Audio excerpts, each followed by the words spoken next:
Вадзіма Пракоп'ева зноў будуць судзіць завочна асуджанаму на 25 гадоў турмы грамадскаму дзеячу. Закідаюць адразу 6 крымінальных артыкулаў.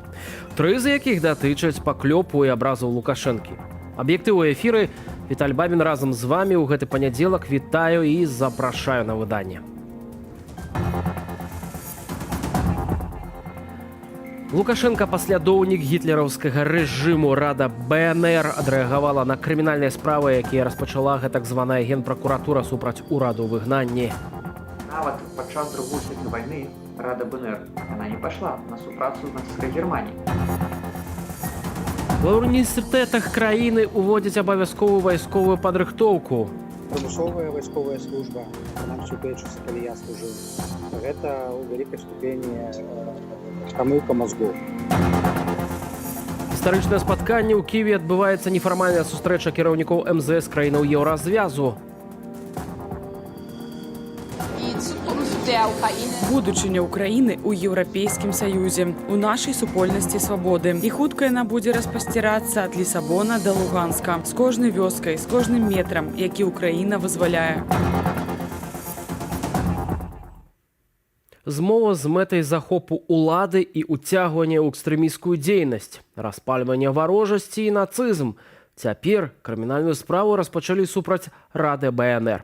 У чым значэнне Рады Беларускай Народнай Рэспублікі і чаму рэжым так баіцца ураду ў выгнанні? Ірына Дарафійчук.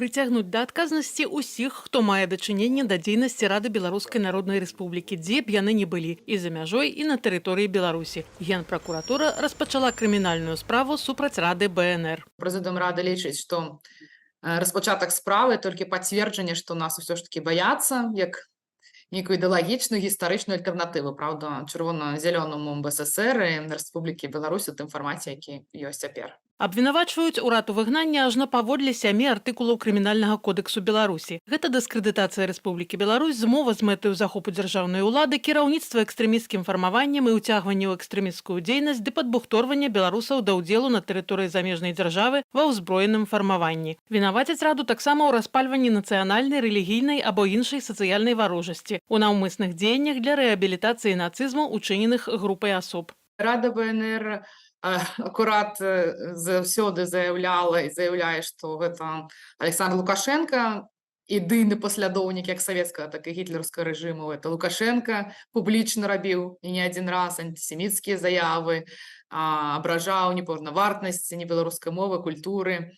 Ён выказваў захапленне палітычнымі практыкамі Гітлера таксама. Рада БНР – найвышэйшы кіроўны орган Беларускай Народнай Рэспублікі. Менавіта Рада абвесціла незалежнасць беларускай дзяржавы ў 1918 годзе. Урад БНР падчас дзейнасці ў Беларусі арганізоўваў нацыянальныя інстытуцыі. Беларуская мова набыла статус дзяржаўнай, а бел чырвона-белы сцяг і герб пагоня сталі дзяржаўнымі сімваламі. З 1919 года Рада дзее ў эміграцыі. У 90-х годах Беларусь здабыла незалежнасць, то Рада БНР імкнуўся да таго, каб у Беларусі адбыліся дэмакратычныя свабодныя выбары, і ўжо гэтаму дэмакратычнаму парламенту меркавалася так, маглі бы быць перададзены паўнамоцтвы, так, легітымнасць, якая была атрымана ад першага усебеларускага з'езда. Найстарэйшы ў свеце ўрад у выгнанні застаецца адной з асноўных арганізацыяў беларускай дыяспары. На сённяшні дзень Рада БНР падтрымлівае ўсе тыя дэмакратычныя працэсы, які адбываюцца ў беларускім грамадстве.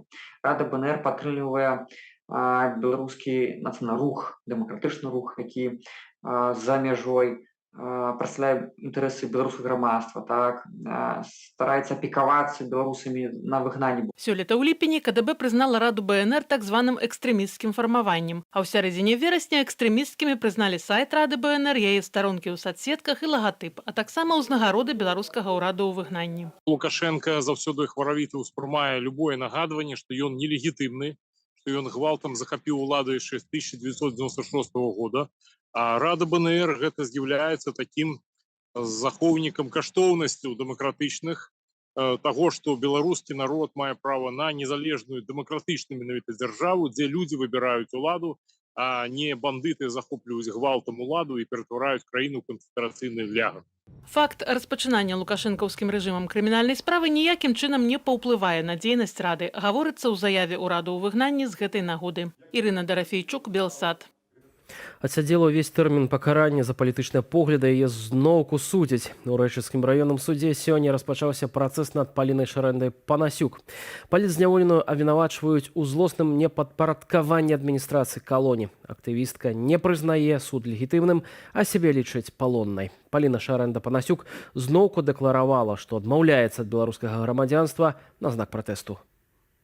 Паліна зараз першая палітзняволеная, якую судзяць па 411 артыкуле, гэтым сумным артыкуле, калі все тэрміны зняволены яшчэ выйшлі. Гэта такі прэцэдэнт у гісторыі Беларусі, калі чалавек ужо все адсидзела, просто трымаюць толькі таму, што на гэта ёсць загад зверху. Ёсць загад, гэта, я лічу, это асабістая помста дыктатара Лукашэнкі адносна Паліны. Загад просто зламаць, псіхалагічна зламаць, каб яна падпісала нейкія паперы, каб яна адмовілася ад сваіх перакананняў. Паліна Шарэнда Панасюк, асуджаная за абразу Лукашэнкі і нібыта гвалт над міліцыянтам, мусіла выйсці на волю яшчэ ў жніўні. За кратамі яна больш за 200 дзён правяла ў штрафным ізалятары. Перад судом Паліну змясцілі ў рэчыскі ізалятар часовага ўтрымання, дзе забралі ўсе рэчы. У камеры не выдалі матрацы і бялізны.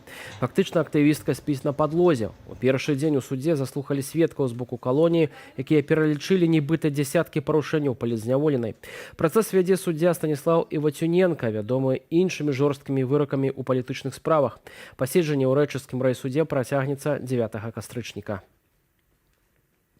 Тым часам беларускія студэнты будуць праходзіць вайсковую падрыхтоўку. Заява пра гэта прагучала, як не дзіўна, не ад Міністэрства адукацыі, а ад людзей у пагонах. Навошта гэта магло спатрэбіцца рэжыму Лукашэнкі, разбіраўся Валентин Васіленко. Для ўсіх беларускіх студэнтаў увядуць вайсковую падрыхтоўку, анансаваў начальнік вайсковага факультэту Беларускага дзяржуніверсітэту транспарту, бо не все маладыя людзі потым трапляюць у армію. Чтобы имел понятие будущий военнослужащий, если понадобится нашему государству, что такое элементарные начальные навыки военной подготовки. Вайсковая падрыхтоўка грамадзянаў можа быць карыснай для краіны. У пачатку паўнамаштабнага ўварвання Расіі не ўсе ўкраінцы, што траплялі, напрыклад, у тэрытарыяльную абарону, умелі абыходзіцца са зброяй, кажа падпалкоўнік запасу ЗСУ Мікола Саламаха. Паводле яго, узровень мілітарызацыі краіны вызначаецца адэкватнасцю яе суседзяў. С кем Бельгии воевать? С инопланетянами. В Европе давно уже все установилось, и, в принципе, последняя вспышка идиотизма это все-таки нацистская Германия. Мілітарызм у Беларусі – гэта з'ява збольшага ідэалагічная, мяркуе Франак Вечорка. Прымусовая вайсковая служба, прынамсі ў тыя часы, калі я служыў, гэта ў вялікай ступені прамыўка мазгоў. Потому что 50% ты чистишь бульбу и моешь подлогу, а 50% тебе просто промываюць мозги, які варожы захад збіраецца скінуць бомбы на Беларусь. Калі нават жаўнеры тэрміновай службы не заўсёды маюць грунтоўную вайсковую падрыхтоўку, то ці змогуць улады даць яе студэнтам? Гэтыя вайсковыя зборы, курсы, вайсковая падрыхтоўка ва універсітэце мае на мэце проста выдрэсіраваць лаяльных, паслухмяных, мілітарызаваных хлапчукоў, якія будуць выконваць загады, якія будуць спускаць зверху, але ці будуць рэальна вучыцца там ваяваць і абараняць радзіму, я вельмі сумнеюся. Гэтак званым вайскова-патрыятычным выхаваннем насельніцтва ўлады заняліся пасля падзеяў 2020 года. Прынялі нават адмысловую праграму. Пасаду намесніка дырэктара па вайскова-патрыятычным выхаванні ўвялі ў беларускіх школах. Для дзяцей ствараюць адпаведныя клубы. Цяпер, падобна, дабраліся і да студэнтаў. Это нагнетанне, гатоўнасць да вайны, якая, спадзяюсь, не перарасце ў нешта большее і горшае, але тым не менш гэта ягоная сёння палітыка. Грамадства трэба трымаць у стрэсе, паказваць, што ёсць моцная нібыта рука, якая можа быць вырашэннем усіх праблемаў. Мілітарызацыя грамадства ва ўмовах дыктатуры нясе, аднак, пэўныя пагрозы для самога рэжыму, мяркуе Мікола Саламаха. Диктатура, с одной стороны, старается общество как-то милитаризировать, а с другой стороны, она вынуждена в этом обществе иметь противовесы, потому что чем больше народ готов применять оружие, тем больше карательный механизм нужно содержать для того, чтобы обезопасить себя от этого народа. Зноў прыгадаем першы дзень паўнамаштабнай вайны, калі толькі ў Кіеве ўлады раздалі ўкраінскім добраахвотнікам 10 тысяч аўтаматаў. Але ці наважыцца рэжым Лукашэнкі масава ўзброіць беларусаў, калі раптам наспее такая патрэба? Валентин Василенко, Белсат. Як урад дае справаздачу перад парламентам, гэтак і кіраўніца Аб'яднанага пераходнага кабінету Беларусі выступіла перад каардынацыйнай радай. Сёння ў Варшаве Светлана Ціхановская правяла сустрэчу з Аб'яднаным пераходным кабінетам і звярнулася да рады, каб прадставіць стратэгію далейшай працы. Мэта ўсяго гэтага, каб у Беларусі нарэшце з'явіліся сапраўдныя, абраныя на выбарах і прызнаныя светам парламент і ўрад. Таксама абраная прэзідэнтка Беларусі адказала на пытанне Белсату пра стасункі з Украінай. Кіраўніцтва страны побачила, што з Лукашенко ніякіх спраў мець больш нельга, што дэмакратычную Беларусь успрымаюць як легітымную на міжнародным узроўні, а ўплыў міжнародкі на Украіну вельмі такі вялікі, і таму адносіны паміж кіраўніцтвам краіны і Аб'яднаным пераходным кабінетам і увогуле дэмакратычнымі сіламі нашмат полепшился. Мы закладываем наступные подходы, связанные с необходностью выдания ордеру на арешт Лукашенко за злочинства, які ён ажыццяўляе разом со своими поплечниками. Это первое военное злочинство, связанное с незаконным перемещением украинских деток с оккупованных территорий Украины на территорию Беларуси. Это злочинство супраць чалавечнасці, які ажыццяўляе режим Лукашенко в адносінах да беларусаў на тэрыторыі Беларусі. Гэта выкарыстанне універсальнай юрысдыкцыі па фактах гвалту, здзейсненага прадстаўнікамі рэжыму Лукашэнкі на тэрыторыі Беларусі. Пасля супольнай прэзентацыі стратэгіі працы Аб'яднанага пераходнага кабінету перад каардынацыйнай радай Светлана Ціхановская звярнулася да беларусаў, якія цяпер на радзіме мусяць фактычна хаваць свае погляды і сваю дзейнасць для вызвалення. Ціхановская заклікала суайчыннікаў не пускаць рук, шукаць аднадумцаў і захоўваць баявы дух. Перад прысутнымі выступіў спікер каардынацыйнай рады Андрэй Ягораў, які адзначыў, што сёння дэмакратычны рух у Беларусі перабывае ў вельмі цяжкім стане, і з гэтым варта лічыцца у далейшай дзейнасці.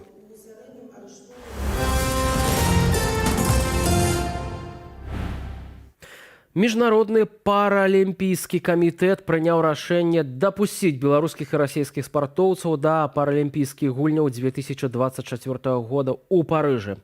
Выступаць яны змогуць у якасці індывідуальных нейтральных атлетаў. Што датычыць звычайных спартоўцаў, то пакуль афіцыйнага дазволу МАК не агучыў. Гэта толькі справа часу, ці ўсё ж на алімпіядзе іх не будзе. У тэме разбіраліся нашыя журналісты. Париж, 299 дзён да летніх алімпійскіх гульняў. Сталіца Францыі рыхтуецца да наймаштабнейшых спартовых спаборніцтваў. Ці возьмуць у іх удзел атлеты з Беларусі? Это целый комплекс факторов, которые должны влиять на политику Международного олимпийского комитета и, соответственно, на критерии, соответственно, на толкование этих критериев. Летась у лютым Міжнародны алімпійскі камітэт рэкамендаваў федэрацыям не дапускаць расійскіх і беларускіх спартоўцаў да ўдзелу ў спаборніцтвах з прычыны вайны ва ўкраіне. А літаральна праз год, у сакавіку 2023-га, рэкамендацыі змяніліся на супрацьлеглыя. Гэта незалежнае рашэнне, ці ўсё ж Расія магла неяк прастымуляваць функцыянераў МАКу? Расія набывае за вялікія грошы правы на трансляцыі алімпійскіх спаборніцтваў. То бок, з аднаго боку, такая нейкая палітыка інклюзіўнасці, не гледзячы ні на што, а з іншага боку, гэта банальныя грашовыя рэчы, відовішчнасць і правы на тэлетрансляцыю. Міжнародны алімпійскі камітэт напярэдадні ў Лазанні сабраў форум атлетаў. Падчас дыскусіі жорсткая пазіцыя Украіны, якая выступала за поўны недопуск беларусаў да алімпійскіх гульняў, зазнала паразу. Галоўную скрыпку, чаму трэба дапускаць усіх, там гралі атлеты з афрыканскага кантыненту, якія казалі, што ў нас тут таксама канфлікты, і калі усе краіны, якія маюць нейкія канфлікты, адлучаць ад спорту, то там Міжнароднаму алімпійскаму камітэту мало кто застанется. Адметна, што як Путін, гэтак і Лукашенка сёлета актыўна наладжвалі камунікацыю з афрыканскімі лідарамі. Расія нават спісала краінам Афрыкі пазыкі на агульную суму больш як 23 мільярды долараў. Зразумела, што гэта быў такі, фактычна пастановачны сюжэт. Чаму? Таму што калі паглядзець на тое, што робіць Расія, тое, што робіць Беларусь у розных міжнародных спартовых арганізацыях, яны выкарыстоўваюць галасы краін з Афрыкі, з Азіі, якія можна фактычна купіць. У гісторыі сусветных спартовых спаборніцтваў палітычныя дэмаршы не рэдкасць. Самыя вядомыя байкоты алімпійскіх гульняў у Маскве ў 1980 годзе з прычыны ўводу савецкіх войскаў у Афганістан. До свидания, наш ласковый Миша, возвращайся в свой сказочный лес.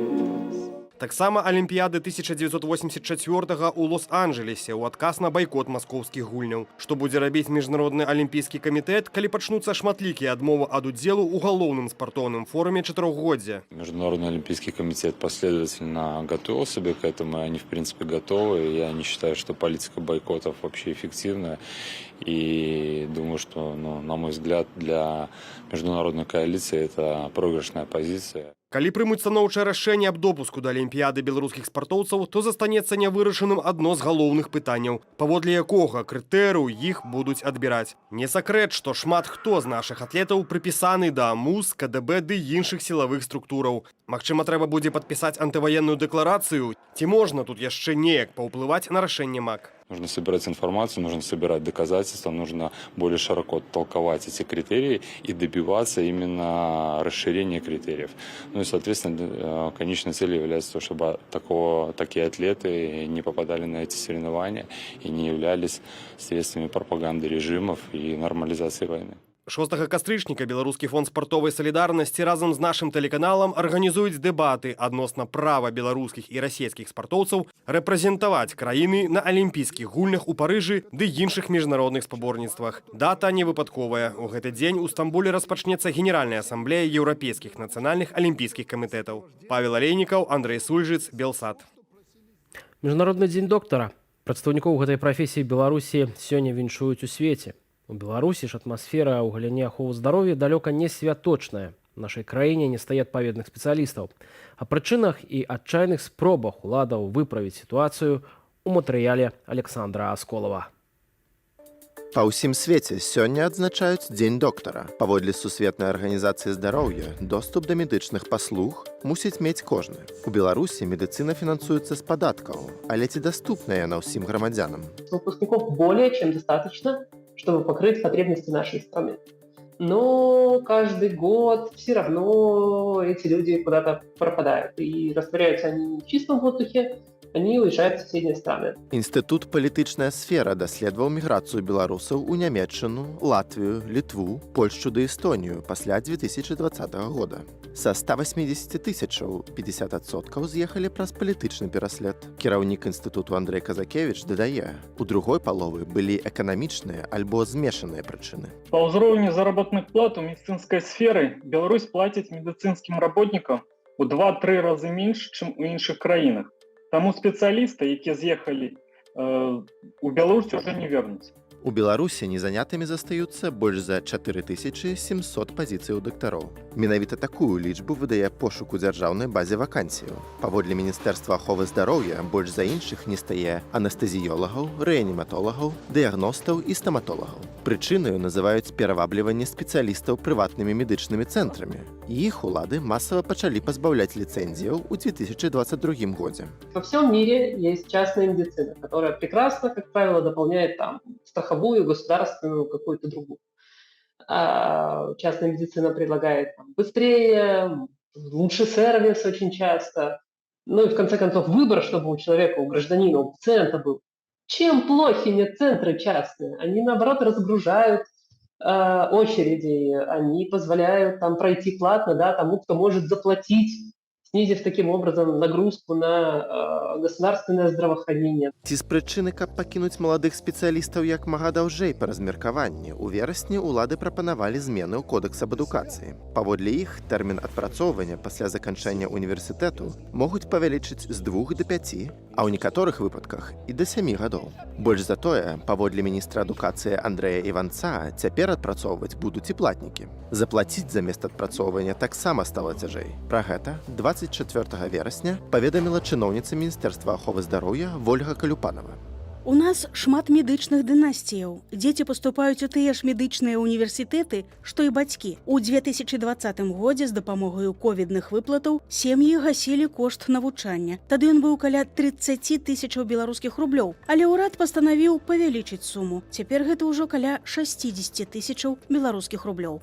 Дактары, якія вымушаныя ці выбіраюць застацца ў Беларусі, перажываюць цяжкі час. Паводле даследавання грамадзянскай маніторынгавай сістэмы аховы здароўя, галоўныя праблемы перапрацоўка і парушэнне графіку, дадатковая нагрузка і нізкая заработная плата. Большасць адмыслоўцаў выказвае агульную незадаволенасць умовамі працы. Александр Асколаў, Белсат. У Швецыі Нобелеўскі камітэт абвесціў лаўрэатаў першай з найбольш прэстыжных навуковых прэміяў у медыцыне і фізіялогіі. Сёлетнія лаўрэаты Каталін Карыка з Угоршчыны і Дру Уайсман з Злучаных Штатаў. Іх адзначылі за вынаходніцтвы, якія маглі ўратаваць мільёны жыццяў. На падставе даследаванняў Каталін Карыка і Дру Уайсмана былі створаны МРНК вакцыны супраць каронавірусу. Інтэграцыя ўкраіны ў еўразвяз стала адным з галоўных пасылаў сённяшняй сустрэчы еўрадыпламатаў у Кіеве. Загадзя яе не анансавалі, але ўжо назвалі гістарычнай. Чым яна адметная, да якія заявы прагучалі, апавядаем у наступным матэрыяле. Гістарычная сустрэча ў Кіеве. Упершыню міністры замежных справаў еўразвязу праводзяць нефармальнае паседжанне па-за межамі аб'яднання. Старшыня еўрапейскай дыпламатыі Жузеп Бурэль адзначыў, што галоўная мэта гэтай сустрэчы – прадэманстраваць салідарнасць і падтрымку ўкраінскага народу, у тым ліку на шляху краіны ў еўразвяз. Пазітыўны прагноз адносна далучэння ўкраіны ў еўрапейскую сям'ю прагучаў і ў прамове міністркі замежных справаў Нямецчыны Анналены Бербак. Будучыня ўкраіны ў еўрапейскім звязе ў нашай супольнасці свабоды і неўзабаве яно пашырыцца ад Лісабона да Луганску. З кожным сялом, з кожным метрам, які вызваляе Украіна, кожным метрам, дзе яна ратуе сваіх людзей, яна таксама прыкладае свой шлях у еўразвяз. Афіцыйна статус краіны-кандыдату Украіна атрымала летась у ліпені, а разам з ім і 7 неабходных крытэрыяў, якія мусіць выканаць. І на думку Анналены Бербак, з таго часу Кіеў уражальна праводзіць рэформы, нягледзячы на расійскую агрэсію. Размова ідзе аб такіх рэчах, як прававыя змяненні ў судовай сістэме, у заканадаўстве аб сродках масавай інфармацыі, але перш за ўсё аб тлустай планцы карупцыі. Мы таксама адкрыта гаворым аб гэтым з нашымі партнёрамі тут, ва Ўкраіне, каб разам пракладаць гэты шлях. Ацэньваць выкананне Украінай крытэрыяў для атрымання статуса кандыдата еўрапалітыкі на палях сустрэчы ў Кіеве не сталі. Адпаведную ацэнку Еўракамісія дасць у справаздачы, якую мае падрыхтаваць у канцы кастрычніка. Кіеў чакае, што гэта будзе сумленны і празрысты працэс, без дадатковых умоваў, заявіў міністр замежных справаў Украіны Дмытро Кулеба. Ды адзначыў, што ўжо зараз у еўразвязе ёсць кансэнсус адносна украінскай еўраінтэграцыі. Справа толькі ў часе. Насколько я понимаю ситуацию, в Европейском Союзе вызрело понимание того, что нужно готовить новое большое расширение Европейского Союза. И больше нельзя полагаться на какие-то серые зоны в Европе, поскольку серые зоны – это просто вызов для той же России по поводу того, что через эти серые зоны можно качать ситуацию на всем континенте. Назваць пэўныя тэрміны ўключэння Украіны ў еўразвяз зараз не могуць нават у Бруселі, мяркуе эксперт. У тым ліку і праз працяг вайны з Расіяй. Раней у Еўракамісіі заяўлялі, што Кіеў не можа разлічваць на еўраінтэграцыю, пакуль на тэрыторыі краіны знаходзяцца расійскія войскі. Наша перамога наўпрост залежыць ад нашага супрацоўніцтва з вамі. Чым больш рашучымі і цвёрдымі будуць крокі, тым хутчэй скончыцца гэтая вайна. Яна завершыцца на справядлівых умовах з аднаўленнем нашай тэрытарыяльнай цэласнасці і надзейнымі гарантыямі міру ва ўсёй Еўропе. Паводле Жузепа Бурэля, з пачатку поўнамаштабнай вайны Еўразвяз ужо прадставіў Украіне падтрымку на 85 мільярдаў еўраў. На наступны год старшыня еўрадыпламатыі прапанаваў яшчэ 5 мільярдаў еўраў дапамогі. Пры гэтым на палях сустрэчы казалі і пра крытычны момант у падтрымцы Украіны. Напярэдадні на парламенцкіх выбарах у Словаччыне пад лозунгамі аб прыпыненні дапамогі Украіны перамаглі прарасійскія сілы. История еще не закончена, но в целом она опять-таки была ожидаема. Нельзя сказать, что именно формирование нового правительства в Словакии будет оказывать какую-то решающую роль. Но, естественно, что появление второго Орбана в Европейском Союзе, наверное, будет иметь определенные негативные последствия. Таксама эксперт не дае адназначных прагнозаў адносна часовага бюджэту ЗША, які днямі прынялі ў Кангрэсе. У дакумент не ўвайшлі выдаткі на дапамогу Украіне. Але, на думку Пятро Аляшчука, варта дачакацца гадавога бюджэту. Яго абяцаюць разгледзець у бліжэйшыя 45 дзён. Ірына Юр'ева, Белсат. Навошта блогеру злы дальнабой спатрэбілася ажно 6 пашпартоў. Што яму паабяцаў Александр Азараў, які на той момант працаваў у аб'яднаным пераходным кабінеце? Каму меркаваны агент Губазіку Максім Кузнецоў адрасуе свае пагрозы? Пра гэта ўсё неўзабаве ў студыі Белсат, куды гаспадарства шчыра запрашаю пасля прагнозу надвор'я. А ў аб'ектыве ставім кропку. Дзякуй за ўвагу.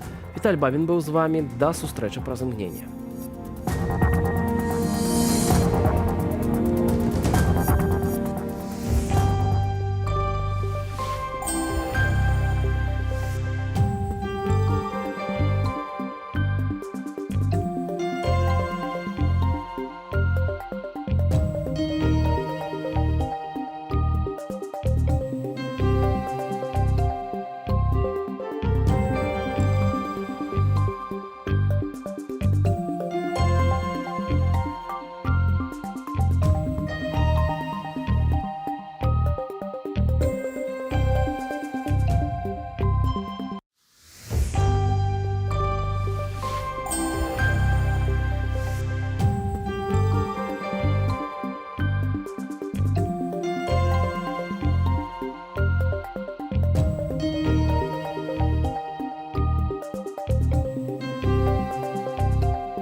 Застаемся ў жывым эфіры. Студыя Белсат.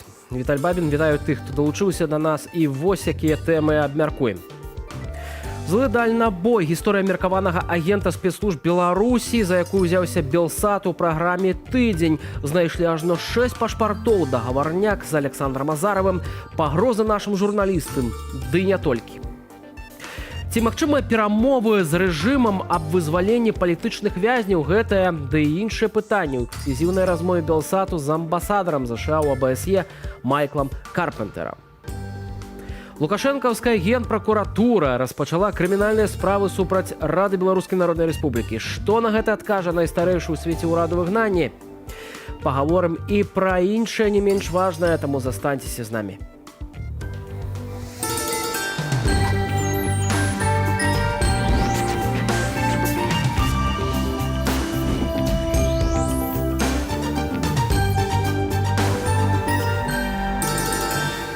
З Гаспадарства, калі гэта для вас бяспечна, заклікаем подписываться на наш Telegram. Там вы знойдзеце самыя актуальныя навіны, цікавую аналітыку, відэа і фотафакты, і зазірайце таксама на нашу старонку belsat.eu. Мы працуем для вас і ў сацыяльных сетках, у YouTube. Ставьте лайки нашим трансляцыям. Чым болей вашых падабаек і каментароў, тым большая колькасць беларусаў пабачаць праўдзівую інфармацыю. Менавіта так працуюць алгарытмы YouTube. Дзякую вам, што застаецеся з Белсатам. Ну а пачнем з нашага гучнага расследавання. Усё пачалося 25 верасня. Рэдакцыя Белсату ў сваім тэлеграм-канале згадала інтэрв'ю, якое даў выданню «Мост» гарадзенскі прадпрымальнік Максім Кузнецоў. Ішлося о праграме «Антыбах» тахограф, створаную на замову бізнесоўца, якая дапамагае дальнабойнікам. І пад тым допісам з'явіўся каментар, аўтара якога сцвярджаў, што Максім Кузнецоў падобны да чалавека з базы карнікаў Беларусі. Давялося разбірацца. Максім Кузнецоў, 42 гады. Большую частку жыцця правёў у горадні. З 2019-го жыве ў Варшаве. Кажа, што прадаваў камп'ютары, потым зрабіўся кіроўцам-міжнароднікам. З кастрычніка 2014 года блогер «Злы дальнабой». На аднайменным YouTube-канале мае 95 тысяч падпісальнікаў і больш за 400 відэо, у якіх апавядае пра суворыя будні дальнабойнікаў, дае прафесійныя парады на розныя выпадкі. Апроч гэтага рэкламуе ўласныя мабільныя дадаткі, якія прадае ў Google Market. Называе гэтыя праграмы сваім асноўным бізнесам. Стварыў лічбавы праз звяз кіроўцаў, што мае ўласны фонд і дапамагае дальнабойнікам, якія трапілі ў непрыемнасці. Неаднаразова хваліўся, што ягоная актыўнасць раздражняе некаторых недобросумленных працадаўцаў. С волками жить по волчьи выть, ребята, как вы хотели? Вы, мошенники, пытались водителя кинуть. Говорю, ну, я вас переиграл. Падчас журналісцкага расследавання высветлілася, што злы дальнабой атрымаў ажно 6 пашпартоў на прозвішчы Кузнецоў, Навальны, Навумаў, Васильеў, Занеўскі, Беражноў. Прычым 3 такія дакументы маюць адну дату выдачы – 26 снежня 2012 года. Вядома таксама пра выплаты Максіма Кузнецова як працаўніка кампаніі «Ларискор» у фонд сацыяльнай абароны насельніцтва. «Ларискор» — это легендированная организация так называемого МВД Республики Беларусь. Говоря простым языком, она используется для того, чтобы оформлять в ней лиц, оказывающих МВД содействие на конфиденциальной основе за денежное вознаграждение, то бишь агентов-контрактников. У сваіх тэлеграм і YouTube-каналах Максім Кузнецоў сцвярджае, што усе такія звесткі пра яго хлусня, фейк і паклёп. Маўляў, яго нават не згадалі на старонцы blackmap.org, дзе пазначаныя адрасы даносчыкаў, служак рэжыму і розных сілавікоў. Насамрэч, згадвалі, але звесткі выдалілі па некалькіх зваротах. У тым ліку на просьбу кіраўніка байполу Александра Азарова. Маўляў, дамовіліся паміж сабою, каб не шкодзіць адно адному. Мы с ним заключили такое пагадненне. Ён выдаляе гэтыя ролики неправдзівыя. На самой справе там в гэтых роликах была хлусня обо мне. Яна была зроблена, як ён сам прызнаўся, толькі і каб адпомсціць. Ён это все выдаляе, а я со свайго боку папрашу кіберпартызан, каб яны маглі выдаліць яго. Імя Максіма Кузнецова з'явілася на чорнай мапе ўчора ўвечары, праз 15 хвілінаў пасля выхаду ў эфір расследавання Белсату. Максім Кузнецоў, ён жа блогер «Злы дальнабой», вінаваціць Белсат у паклёпе і хлусні, але падчас правярання інфармацыі пра гэтага чалавека знайшліся новыя факты. Такое фота з пашпарта можа быць толькі ў базе Міністэрства ўнутраных спраў. Кіберпартызаны атрымалі 5 фотаздымкаў ды скриншотаў блогера «Злы дальнабой» з сеціва і згрузілі іх у адмысловую праграму распазнавання твараў.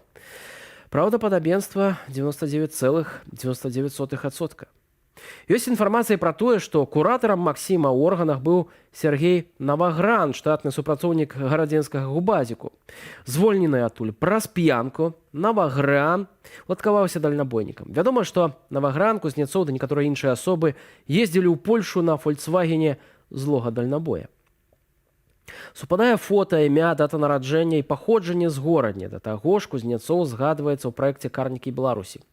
Сакрэтны супрацоўнік, які працуе пад прыкрыццём, таемны інфарматар, ягоная праца сачэння за прыхільнікамі пераменаў, праслухоўвання іхных тэлефонаў ды іншыя формы сачэння і кантролю за іншадумцамі. Працуе на 9-е ўпраўленне губазік па Гарадзенскай вобласці ў палітычных справах. Прынцыповая пазіцыя нашай рэдакцыі не дапускаць да эфіру неправеранай інфармацыі, таму усе доказы у Белсату ёсць. Апроч пераканаўчых тлумачэнняў уласна злога дальнабоя Максіма Кузнецова. А вось фірмы кшталту згаданай Ларыс Корат, куль паступілі адлічэнні на Кузнецова, звычайная з'ява для карнікаў і іхных прыслужнікаў. Туды працаўладкоўваюць тых, хто апынуўся на кручку сілавікоў. Раней судзімых, алкаголікаў ці наркаманаў. Такіх людзей забяспечваюць усім неабходным і выкарыстоўваюць у сваіх пэўных інтарэсах. Они используются оперативными сотрудниками для проведения оперативно-розыскных мероприятий, комбинаций, например, работа подсадного агента в камере, либо участие в проведении оперативно-розыскных мероприятий типа проверочная закупка. Лица, с которыми заключен официальный контракт с МВД, получают ежемесячное денежное содержание. Его сумма может изменяться в зависимости от обстоятельств. Контракт после внесения в него данных гражданина, который его же подписал, приобретает гриф «секретно» и приобщается к иным служебным секретным документам. Для того, чтобы обеспечить безопасность лица, оказывающего содействие, а также для выполнения требований режима секретности, конкретно под каждую ситуацию могут быть изготовлены так называемые документы прикрытия. Таковым может являться паспорт, в котором имеется настоящая фотография гражданина, но внесены туда вымышленные личные данные, то бишь фамилия, имя, отчество, личный номер, место рождения, место жительства. Этот паспорт ничем не отличается от настоящего, но используется только при определенных обстоятельствах, скажем так. Наличие нескольких паспортов прикрытия у одного и того же лица может говорить о том, что он активно использовался при проведении разного рода оперативно-розыскных мероприятий. У нашай студыі ўжо з'явілася Яніна Сазановіч, стваральніца праектаў «Дзікае паляванне і карнікі Беларусі». Вітаю, Яніна. Вітаю. Таксама Юлія Цяльпук, журналістка Белсату, якая, уласна, і правяла гэтае расследаванне для праграмы «Тыдзень». Вітаю, Юля. Добрый дзень. Сапраўды, злы дальнабой такі аказаўся, ці вашым праектам штосьці было вядома пра гэтага чалавека раней, да таго, як выйшло расследаванне на Белсаце? Ну, дакладна так. У нас быў пост пра яго, і чытаючы Белсату якраз такі заўважыў з нашага канала з карнікаў Беларусі, і таксама інфармацыя пра яго ёсць на дзікам паляванні, і мы не выдалялі, не збіраемся выдаляць нічога пра яго. Юлія, я б хацеў бы запытацца ў першую чаргу, што засталося па-за кадрам, калі ты працавала над гэтым расследаваннем? Я мушу прызнаць, што ў нашым свеце, хоць ад журналістаў чакаюць, каб яны распавялі ўсю інфармацыю, якую яны валодаюць, дзеля нашага ўласнага дабра, але часамі не ўсё магчыма распавесці, таму што правяранне па гэтай справе будзе працягвацца, і некаторыя рэчы проста на сёння нельга сказаць, каб не сапсаваць будучыню, так бы мовіць, у вышуку праўды да канца ў гэтай гісторыі, так?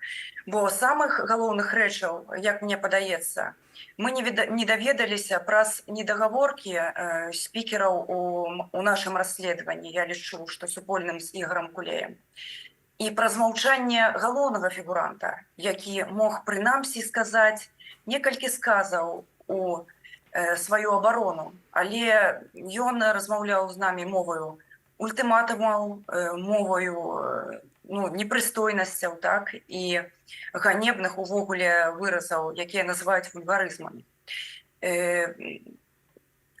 Думаю, што ў бліжэйшым часе, давалі б там тыдзень-два, у нас па гэтым кейсе будзе яшчэ больш інфармацыі.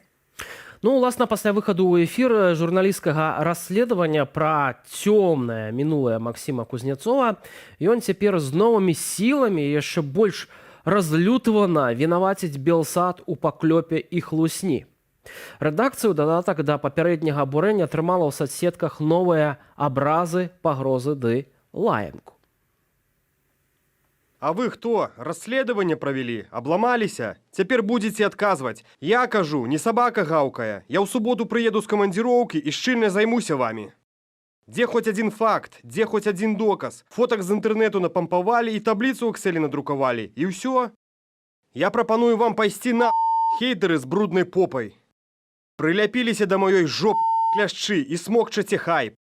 Падзяюся, цябе знойдуць з прабітай скроняй у тваёй машыне. Яшчэ раз пераконваюся, наколькі злы гэты дальнабой.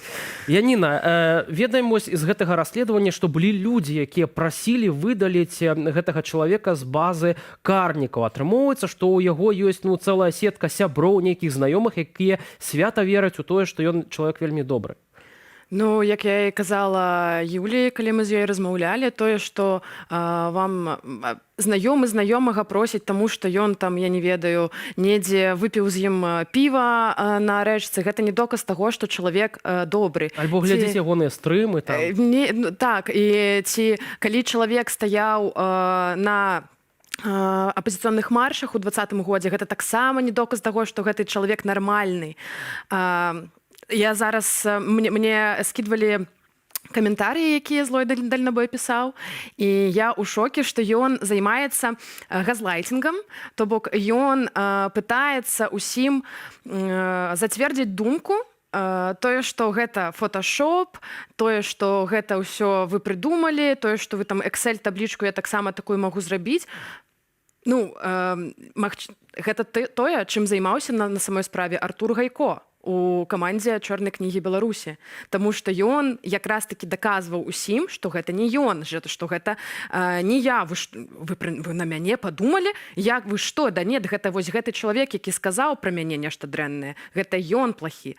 Таму, ну, ці яны там праходзяць адны і тыя ж курсы газлайтингу, ці проста яны неадэкватныя. Ну, тое, што гэты злой дальнабой цалкам неадэкватны, не ведаю, такімі пагрозамі ў інтэрнэце і тое, што можна зафіксаваць, рабіць, гэта проста нонсенс для мяне. Я просто, я літаральна ў шоку, што чалавек працягвае даказваць, што гэта ўсё, што гэта вось кіберпартызаны сядзелі і ў фотошопе гэта рабілі. То бок, ведаеце, да. І 6 пашпартоў яго. Так, інсайт. Я хацела звярнуць вашу увагу, што ў такім выпадку гэта першы кейс, у якім кіберпартызаны б займаліся фотошопам замест того вялікага аб'ёма справаў, якімі яны цяпер заваленыя. Мы пра гэтай справы ведаем вельмі добра, і яны ўсе на карысць новай Беларусі.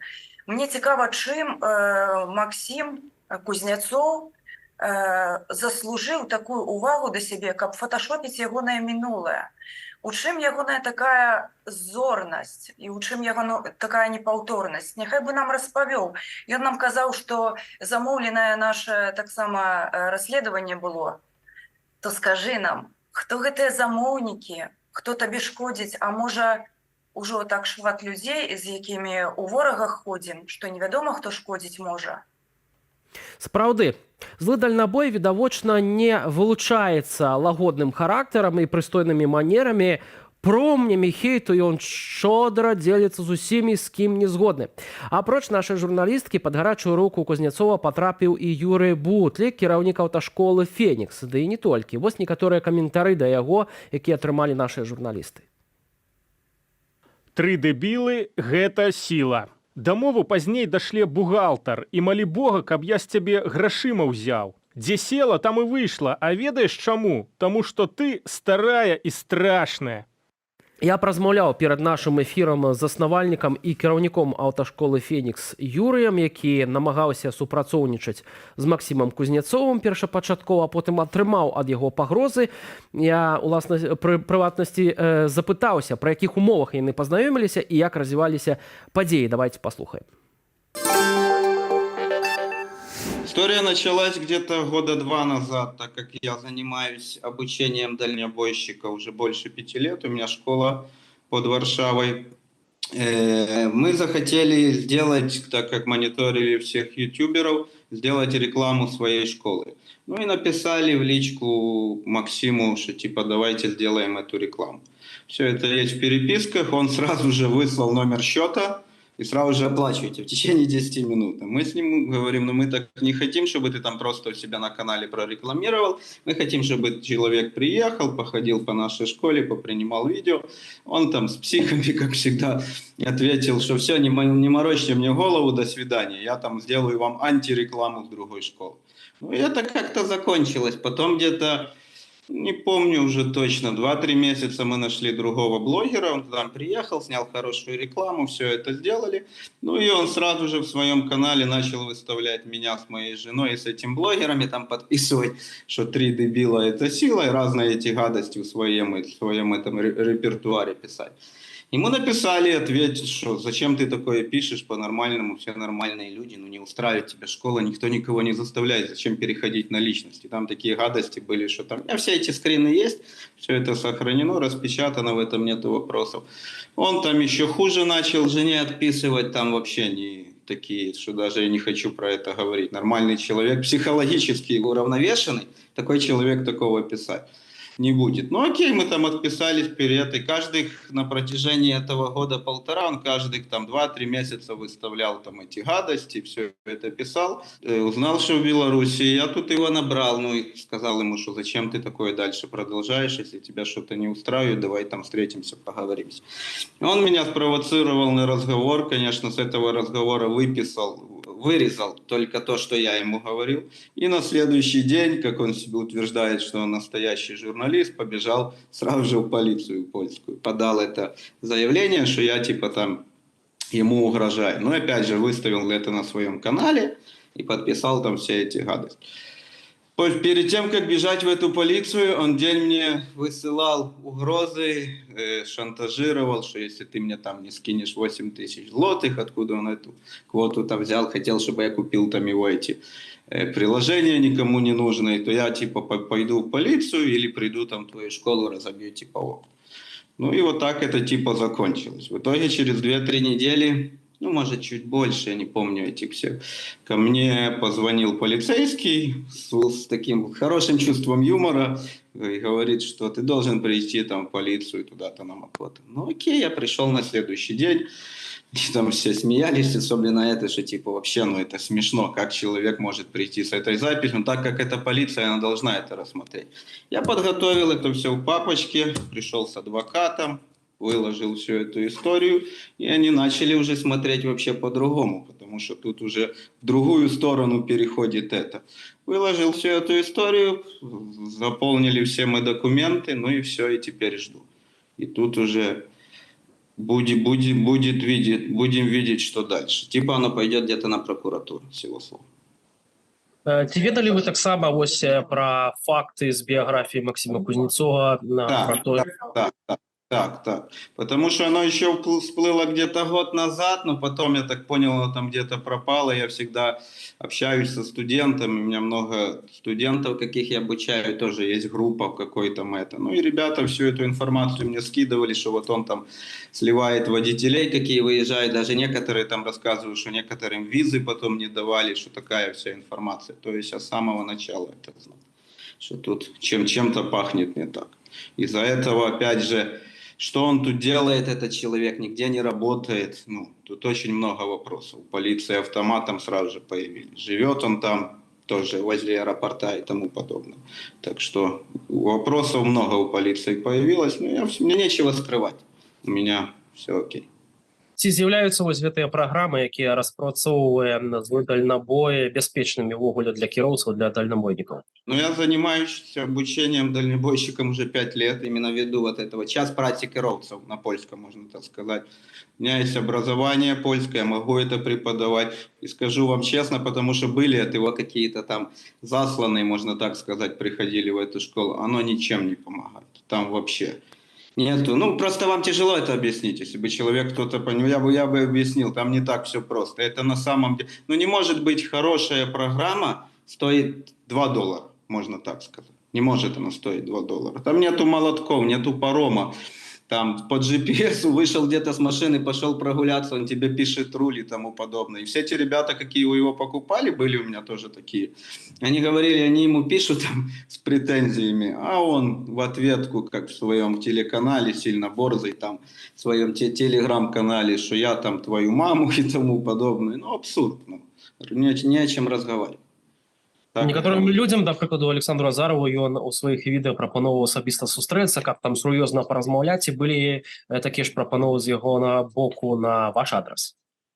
Не было такого. Он только на своем канале герой. Ну, мое мнение, что этот человек психологически неуравновешенный, какого в детстве там где-то обидели, и вот это он ходит сейчас, когда вырос, на всех гавкает только в своем канале. Я же говорю, когда он чуть-чуть с ним начал разговаривать, он сразу же на следующий день побежал в полицию, он себя еще называет журналистом.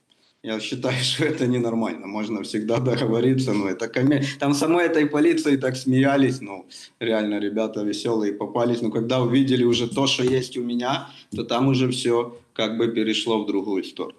Так это выглядит.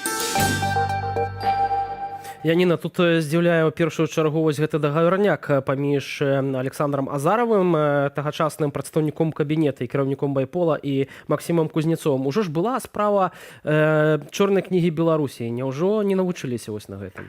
Ну тут пытанне ў тым, што чорная мапа гэта асабісты праект, гэта не мой праект, гэта аддзельныя людзі яго робяць. І на той момант я сказала сваё меркаванне аб тым, што я не буду нікога выдаляць, а тым больш па просьбе спадара Азарова.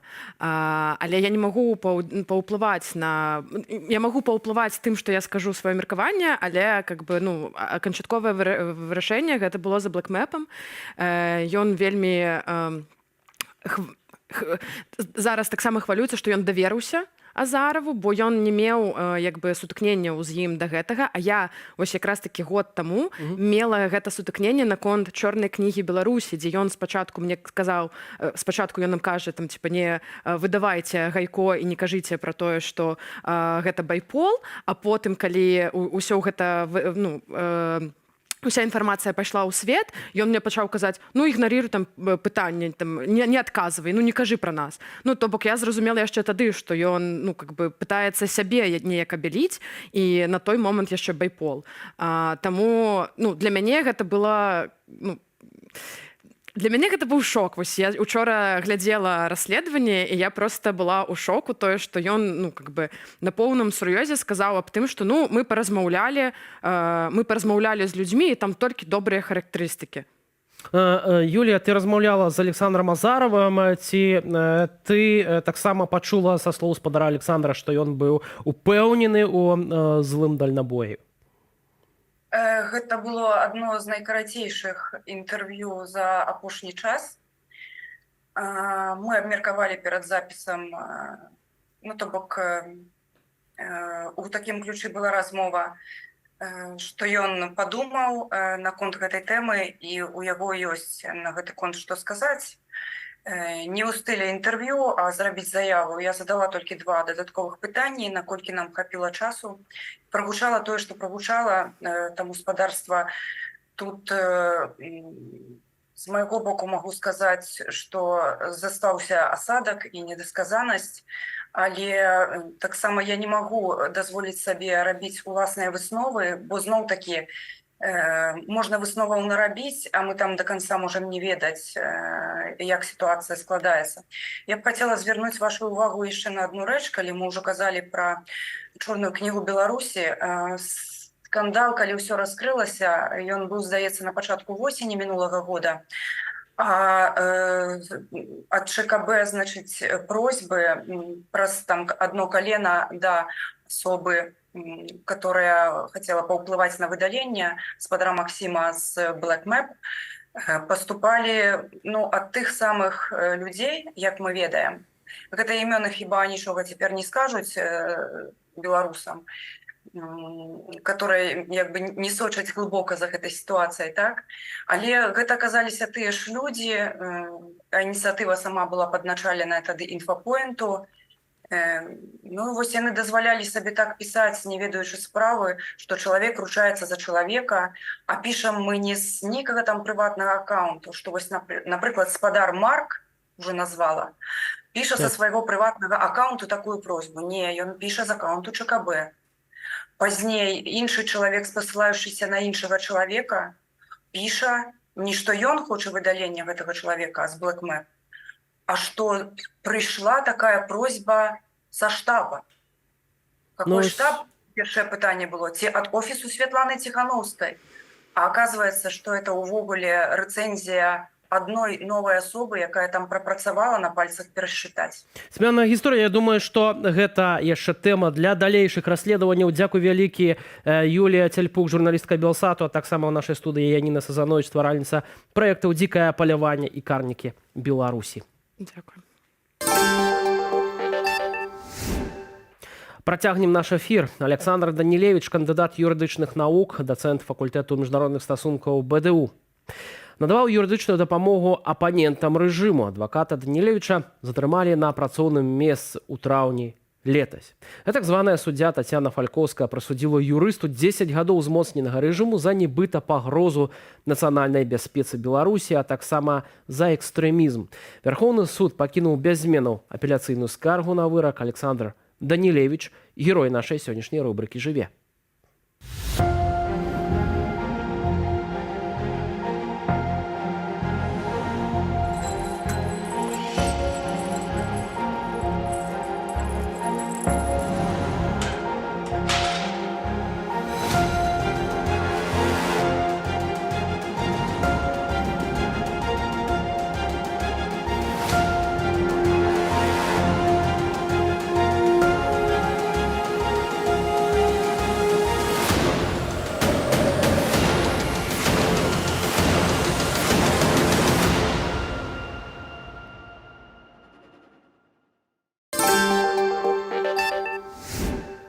Трагедыя ў Камянецкім раёне. 10гадовы хлопчык з Дмітравічаў сядзеў на паліўным баку мотакультыватара, якім ягоны 13гадовы брат апрацоўваў надзел. У нейкі момант меншы з хлопцаў не ўтрымаў раўнавагі і зваліўся проста пад вострыя фрэзы мотакультыватара. Цяпер ён у шпіталі з цяжкімі траўмамі. Іншыя навіны з рэгіёнаў Беларусі ў нашым дайджэсце. Менчука будуць судзіць за жорсткае забойства, якое адбылося ў красавіку. Мужчына набыў бутэльку гарэлкі і выправіўся ў інтэрнат, дзе жыла ягоная былая жонка з дачкою. Там ён заўважыў, што жанчына з некім лістуецца праз тэлефон. Менчук запатрабаваў пароль ад прылады, а калі не атрымаў, дастаў нож і нанёс былой жонцы не менш за 34 удары. Потым схадзіў у краму па новую порцыю алкаголю. Нежывую маці і скрываўленага бацьку, які спаў, па вяртанні са школы знайшла 11гадовая дачка. Мужчыну пагражае смяротная кара. У Ганцавіцкім раёне 22гадовага маладзёна падазраюць у падпалі кампазіцыі сцюкоў саломы, якую сельскагаспадарчае прадпрыемства аформіла да дажынак. Згодна з версіяй міліцыянтаў, напярэдадні хлопец выпіваў з сябрамі. Адзін з іх жартам заявіў, што ёсць традыцыя праводзіць дажынкі, спальваючы цюкі саломы. Пазней маладзён ехаў дадому на ровары. Ён пабачыў цюкі і падпаліў іх запалкамі. Памер шкоды ацанілі на 1250 рублёў. Арышты і звальненні ў Лідзе. Як стала вядома праваабаронцам, у канцы верасня ў дарожна-эксплуатацыйнай вытворчасці з ЖКГ затрымалі 7 мужчынаў векам 40-45 гадоў. Нагодаю сталіся нібыта экстрэмісцкія допісы і каментары ў сацыяльных сетках. Затрыманых не адпусцілі, праваабаронцы паведамляюць, што іх звольняць. Жыхарка Воложина зняла і выклала ў інтэрнэт наступствы непрыгожых паводзінаў жыхароў шматпавярховага дому нумар 6 на вуліцы Партызанскай ў цэнтры гораду. Як выявілася, тыя выліваюць памыі проста пад вокны. Засталося няясным, ці папярэджваюць жыхары дому згодна з сярэднявечнаю традыцыяй выпадковых мінакоў, каб тыя не трапілі пад смярдзючы душ. На захадзе Віцебскай вобласці пагасілі ельню, найбуйнейшае балота ў Беларусі, 5-е паводле памераў у Еўропе. Агонь заўважылі ў выходныя. Складанасць палягала ў тым, што агнішча было за 7 кіламетраў ад пад'язных шляхоў. Пажар гасілі як супрацоўнікі дзесненскага лясгасу, гэтак і добраахвотнікі. Міністэрства лясной гаспадаркі мяркуе, што прычынай узгарання мог быць чалавечы фактар. Яшчэ больш навінаў вы можаце знайсці на нашым сайце belsat.eu. Адна з тэмаў, пра якую расказваюць нашыя калегі сёння, фестываль беларускай інтэлектуальнай кнігі «Прадмова» ў Батуме. Выдавец Андрэй Янушкевіч разважае пра попыт на беларускамоўны прадукт. Спадар Андрэй марыць, каб у чытача быў сапраўды вялікі выбар кніг на роднай мове. Акрамя таго, журналісты Белсату апавядаюць пра разбурэнне ў Кіеве псеўдапатрыётамі мемарыялу беларусам, якія загінулі ў змаганні за незалежнасць Украіны. Ён паўстаў яшчэ ў 2016 годзе, але нядаўна з яго прыбралі бел-чырвона-белую сімволіку ды надпісы «Жыве Беларусь» і «Слава Украіне». На абуральны факт звярнула ўвагу блогерка Хрысціна Кафка. Здарэнне актыўна абмяркоўваюць у публічнай прасторы. У іншым артыкуле нашыя калегі распавядаюць гісторыю былога палітычнага вязня Олега Барадзіна. У 2022 годзе жыхара Гомля асудзілі да адміністратыўнага арышту пасля таго, як ён зняў на тэлефон 2 п'яных расійскіх вайскоўцаў. Олег Барадзін успамінае эшалоны з вайсковую тэхнікаю расейцаў, допыты ў КДБ, а гэтаксама ўмовы ўтрымання ў ізалятары. Далей цытата. Было некалькі выпадкаў, калі ў ежы знаходзіў касмылі жаночых валасоў, ці ў пустым супе, пакусаныя кавалкі крабавых палачак, якія кухар кідаў у кацёл, адрываючы, відаць, ад самага сэрца, каб мы не падохлі. Трапляліся рэшткі цэлафану ў макароне, некаторых манітавала праз гэта, апавядае Олег Барадзін. Гэты матэрыял ды і іншае чытайце на нашым сайце. Нагадаю, калі вы знаходзіцеся на тэрыторыі Беларусі, то, канешне ж, карыстайцеся VPN-ам і зважайце на сваю ўласную бяспеку. А калі вы ўжо на нашай старонцы, то можаце заадно і падпісацца на тэлеграм-канал Белсату, калі гэта для вас бяспечна, натуральна. Там вы знойдзеце самыя актуальныя навіны, цікавую аналітыку, відэа і фотафакты. Падпісвайцеся і на нашыя профілі ў сацыяльных сетках і заклікаю да актыўнасці ў каментарах пад нашай трансляцыяй на YouTube. Алгарытмы пляцоўкі працуюць такім чынам, што чым больш лайкаў, тым большая колькасць беларусаў пабачыць праўдзівую інфармацыю. Дзякуй вам, што застаецеся з Белсатам. У Варшаве прайшло паседжанне аб'яднанага пераходнага кабінету ў пашыраным складзе на чале з кіраўніцай, абранай прэзідэнткай Святланай Ціханаўскай. Сярод тэмаў, што стаялі на парадку дня, далейшая стратэгія дзеянняў дэмакратычных сілаў, выбары ў каардынацыйную раду, рэалізацыя праекту нацыянальнага пашпарту ды іншыя актуальныя пытанні. У сваім выступе перад дэлегатамі Святлана Ціханаўская адзначыла, што пагроза нашаму суверэнітэту ніколі не стаяла настолькі востра, ды заявіла, што дэмсілы будуць дабівацца вываду расійскіх войскаў і ядравай зброі. Паводле абранай прэзідэнткі Беларусі, выбары ў каардынацыйную раду могуць стаць альтэрнатываю выбарам у псеўдапарламент, які неўзабаве будзе праводзіць рэжым Лукашэнкі. Святлана Ціханаўская адказала на пытанне журналістаў Белсату пра стасункі аб'яднанага пераходнага кабінету з украінскім урадам. Лічу, што адносіны паміж і грамадствам і ўрадам вельмі памяняліся з пачатку гэтай вайны.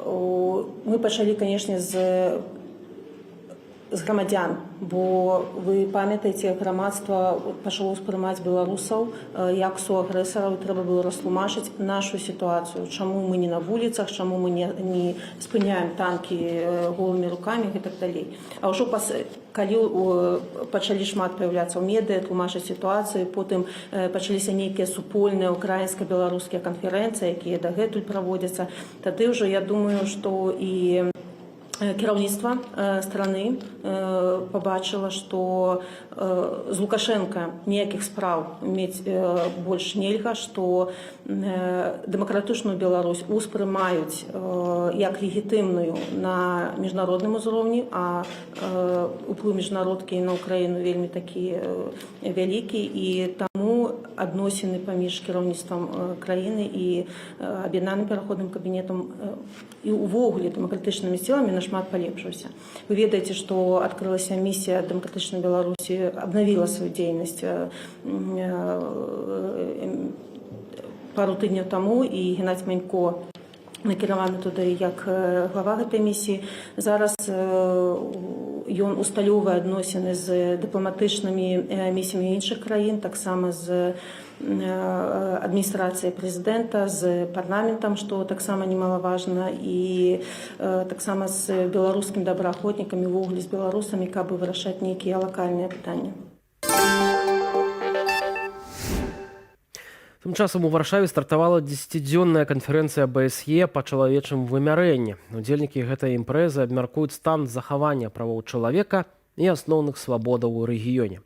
У канферэнцыі бярэ ўдзел таксама і амбасадар ЗША у АБСЕ Майкл Карпентер. Ён даў эксклюзіўнае інтэрв'ю Белсату. Размаўляе мой калега Вітаў Ціўчык. Амбасадар Карпентер шчыра дзякуе за магчымасць гэтага інтэрв'ю. У гэтыя дні праходзіць варшаўская канферэнцыя АБСЕ па чалавечым вымярэнні, дзе абмяркоўваюць парушэнне правоў чалавека. Як вам бачыцца, ці Беларусь застаецца на парадку дня, або вайна супраць Украіны, увесь гэты жах, адкідаюць сітуацыю ў Беларусі ў цень? No, I think Belarus is very much at the top. Я думаю, што Беларусь застаецца на парадку дня. Вядома, шмат часу мы прысвячаем і сітуацыі ва ўкраіне, але я бачу будучыню Беларусі ды Украіны моцна звязанай між собку. Калі Украіна пераможа ў вайне супраць Расіі, гэтай брутальнай агрэсіі, гэта адкрывае прастору для дэмакратычных зменаў у Беларусі. І трэба, каб гэтая прастора была адкрытая Украінаю. Таму я бачу гэта важным складнікам барацьбы за свабоду ў гэтай частцы свету. A very similar struggle for liberty in this part of the world.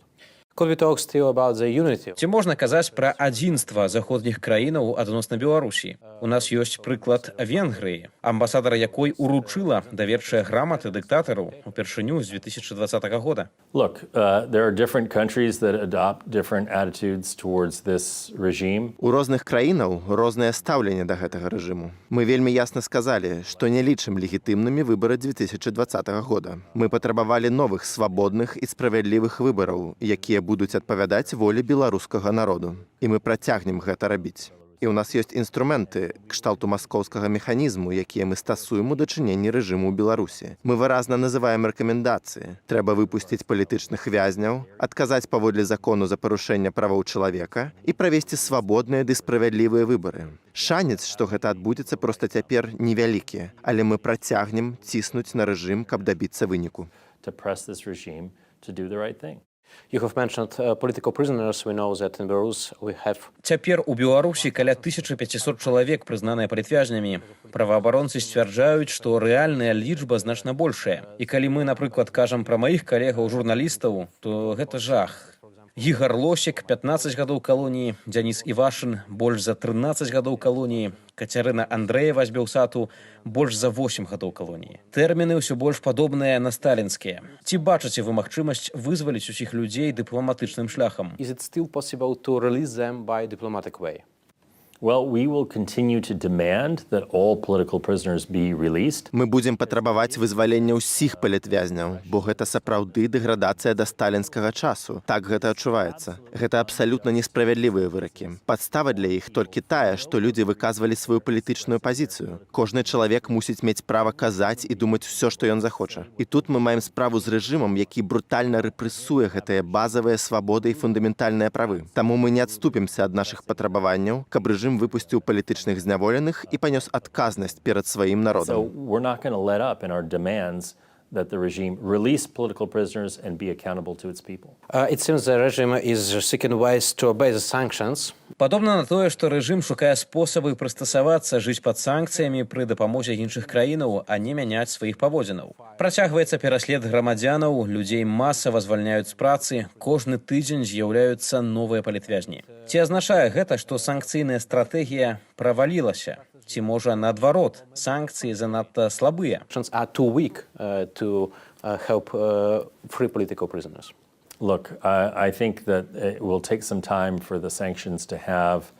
Глядзіце, па-першае, я думаю, што спатрэбіцца час, каб санкцыі далі эфект. І я таксама думаю, што палітыкі мусяць гнуць сваю лінію. Калі мы згадаем адно з найважнейшых эсэ Вацлава Гавала, чэшскага дысідэнта і пасля прэзідэнта, «Сіла бяссільных», якой ён напісаў у 1978 годзе, то ён ужо тады ведаў, што савецкая сістэма настолькі фальшывая, а яе легітымнасць так дэградавала, што доўга яна не працягне.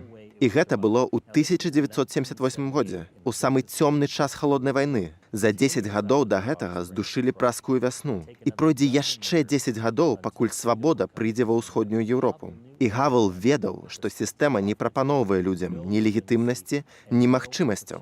І тое самае адбываецца цяпер у Беларусі. Рэжым не дае людзям ні бачання будучыні, ні магчымасці беларускаму народу выяўляць сваю волю, і ў пэўны момант будзе патрабаванне паважаць іх дэмакратычныя галасы. Я не сумняюся, што гэты дзень настане, але не магу сказаць, калі дакладна. In a historical perspective, you are right, but some people in Belarus, they... Ведаеце, з гістарычнай перспектывы вы маеце рацыю, але цяжка гэта чуць, бо ў Беларусі некаторыя палітычныя вязні проста паміраюць у турмах, як мастак Алесь Пушкін. І людзі пытаюцца, колькі яшчэ цярпець. Мы мусім вызваліць іх. We have to release them. Yes, well, it's absolutely tragic what is happening. Так, тое, што адбываецца, трагедыя. І мы мусім гаварыць аб усіх палітычных зняволеных. Некаторыя, як вы сказалі, страчваюць жыццё. І градус брутальнасці, які пануе ў Беларусі, у памкненні рэжыму знішчыць усіх нязгодных. Вы маеце рацыю, блізкі да сталінскага часу. І гэта трагедыя. Since that period of time. And it's absolutely tragic what's happening. If we talk about the security in Europe, we know that Russian nuclear weapons are already in Belarus. Пра бяспеку ў Еўропе, расійская ядравая зброя размяшчаецца ў Беларусі. Мы ведаем, што гэта грубае парушэнне права, і ЗША гэта рашуча асуджаюць. Але які практычны адказ з боку ЗША? Чаму Вашынгтон не ўвёў новых санкцыяў супраць Масквы з гэтай нагоды? Тое, што Пуцін ды іншыя чыноўнікі ў Расіі кажуць пра размяшчэнне выкарыстання ядравай зброі, абсалютна безадказна і непрымальна, пакуль мы не бачым патрэбы змяніць расклад нашых сілаў у адказ на тое, што зрабіла Расія ў плане ўзбраення. Мы працягваем вельмі ўважліва маніторыць сітуацыю. На вялікі жаль, шмат механізмаў бяспекі ў Еўропе, якія спрыялі празрыстасці ды будаванню даверу шмат гадоў, кшталту дамовы аб ракетах сярэдняй і малой далёкасці, атрафіраваліся. І ў нас засталося зусім мала ад таго, што мы мелі пасля холодной войны. И мы працягнем абараняць кожны квадратны сантыметр НАТО. Мы працягнем размяшчаць кампаненты перадавой прысутнасці, каб мець магчымасць абараняць саюзнікаў. Мы працягнем сачыць за сітуацыяй. Але глядзіце, любая дыскусія аб выкарыстанні ядравай зброі настолькі глыбока безадказная. Я думаю, што гэта кажа само за сябе. Is so deeply irresponsible that I think it speaks for itself, really. And another question, we know that hundreds of thousands of Belarusians must migrate. Сотні тысяч беларусаў былі вымушаныя эміграваць з прычыны палітычнай сітуацыі ў нашай краіне. Рэжым у Менску пастанавіў забараніць консульствам выдаваць пашпарты. На практыцы гэта значыць, што грамадзянін Беларусі можа абмяняць свой пашпарт толькі ўнутры краіны. Аб'яднаны пераходны кабінет на чале са Святланай Ціханаўскай агучыў праект нацыянальнага пашпарту Новай Беларусі. Ці ёсць верагоднасць, што ЗША прызнаюць гэты дакумент? Well, I'm not as well versed in what it would take for these sorts of passports to be accepted. Я не надта абазнаны ў тым, што трэба, каб гэты пашпарт быў прызнаны нашымі ўладамі. Ведаеце, цяпер ёсць шмат прасунутай біяметрыкі, якая можа змяшчацца ў гэтых дакументах. Але я не сумняюся, што мы прыйдзем да некага рашэння для ўсіх гэтых бедных людзей, уцекачоў з уласнай краіны, якія збеглі ад брутальнай дыктатуры і, як вы сказалі, спрабуюць знайсці сябе за мяжою без дакументаў, што дазваляюць падарожнічаць. Гэта адназначна недоўгатэрміновае рашэнне, а такое рашэнне мусіць быць знойдзена. І мне падаецца, што ў супрацы з дэмакратычнымі краінамі, ЗША і Еўропай гэта будзе зроблена. And one more question about the security of our country. We know that in 1990... Яшчэ одно пытанне пра бяспеку нашай краіны. У 1994 годзе ЗША гарантавалі бяспеку незалежнасці Беларусі ў абмен на вывад ядравай зброі ў выніку Будапешцкага мемарандуму. Ці можна казаць, што дэнуклеарызацыя і вывад расійскіх войскаў з Беларусі стане пунктам падчас перамоваў аб спыненні вайны ва ўкраіне? Well, look, I don't know exactly what those negotiations. Глядзіце, я не ведаю, як дакладна гэтыя перамовы будуць выглядаць. У першую чаргу гэта будуць перамовы паміж Украінай і Расіяй. Спадзяюся, што з пазіцыі сілы з боку Украіны. Усё, што мы робім, улучна 45-мільярдным пакетам вайсковай дапамогі накіравана на тое, каб Украіна магла вызваліць сваю тэрыторыю і каб напрыканцы гэтай вайны магла весці перамовы з пазіцыі сілы. Але што датычыць Беларусі, то наша стратэгічная мэта – незалежная Беларусь, якая сама вырашае свае справы і рухаецца ў кірунку дэмакратычнай формы кіравання. Гэта заўжды было нашай мэтаю. Мы ніколі не мелі ніякіх іншых прэтэнзіяў. І мы будзем падтрымоўваць дэмакратычныя галасы, якія імкнуцца дасягнуць гэтага выніку. Мы заўжды казалі, што змены ў Беларусі мусяць быць мірнымі, але Беларусь мусіць быць дэмакратычнай. На вялікі жаль, праз 30 гадоў пасля заканчэння халоднай вайны у Беларусі так і не было гэтых кансалідаваных дэмакратычных інстытуцыяў. Але мы спадзяемся, што гэты дзень прыйдзе. Магчыма, у выніку заканчэння вайны ва ўкраіне. Магчыма, у нейкай зусім недалёкай будучыні прыйдзе час, калі Беларусь будзе дэмакратычнай. There will come a time where Belarus will be democratic. Вялікі дзякуй за вашыя адказы. Молдова больш не будзе закупляць газ з Расіі. Міністр энергетыкі гэтай краіны Віктор Перлікаў заявіў, што рэспубліка цяпер закупляе такое паліва на еўрапейскім рынку і па больш выгадных коштах. Молдове, куды пастаўкі расійскага газу знізіліся яшчэ год таму, да гэтага часу дзейнічае рэжым надзвычайнага здарэння па газе. Іншыя навіны свету ў нашым аглядзе. Перамога Украіны ў вайне з Расіяй залежыць ад супрацы з аб'яднанай Еўропай, заявіў прэзідэнт Уладзімір Зяленскі міністрам замежных справаў краінаў Еўразвязу. Яны сабраліся ў Кіеве. Гэтая імпрэза стала дэманстрацыяй падтрымання Украіны і працэсу яе рэформаў. У той жа час еўракамісар Жозеп Борель напярэдадні падкрэсліў, што сустрэча мае быць нефармальнай, на якой не будзе прынята ніякіх канкрэтных рашэнняў. Былы прэзідэнт США Дональд Трамп з'явіўся на слуханні ў суд у Нью-Йорку. Разглядаюць справу аб махлярстве. Юрысты Трампа назвалі абвінавачанні ўмяшаніцтвам у выбары і спробамі дэмакратычнай партыі перашкодзіць вяртанню Трампа ў Белы дом на лета. Раней былы прэзідэнт не з'яўляўся ў суд, калі слухалі справы, у якіх фігуравалі ягоныя кампаніі і іх топ-менеджары. Прынамсі 25 чалавек пацярпелі ад пажару ў паліцэйскім участку ў егіпецкай Ісмаіліі, што на Суэцкім канале. На світанку агонь вокам гненна распаўсюдзіўся па ўсёй штаб-кватэры ўпраўлення бяспекі. Прычына пакуль невядомая. Пажарныя зліквідавалі пажар праз некалькі гадзін, але частка будынку абвалілася.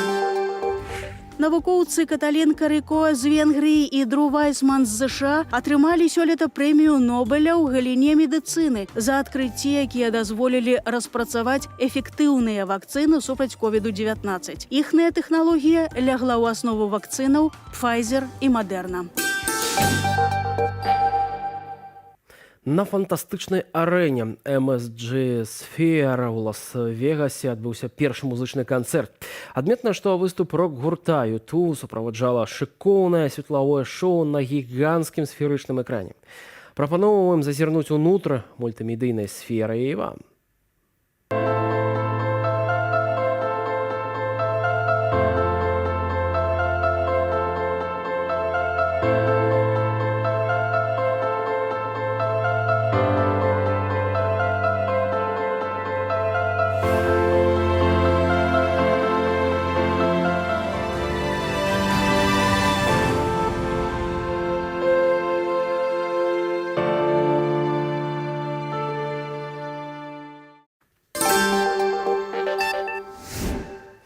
Генеральная прокуратура Лукашэнкі завела шэраг крымінальных спраў супраць Рады Беларускай Народнай Рэспублікі. Матэрыялы скіраваныя ў КДБ пасля папярэдняга расследавання, устанаўлення і прыцягнення да адказнасці усіх датычных. Ад уладаў Канады, США ды Вялікай Брытаніі будуць дамагацца, цытата, ліквідацыі экстрэмісцкага фармавання пранацысцкага кірунку на іх тэрыторыі.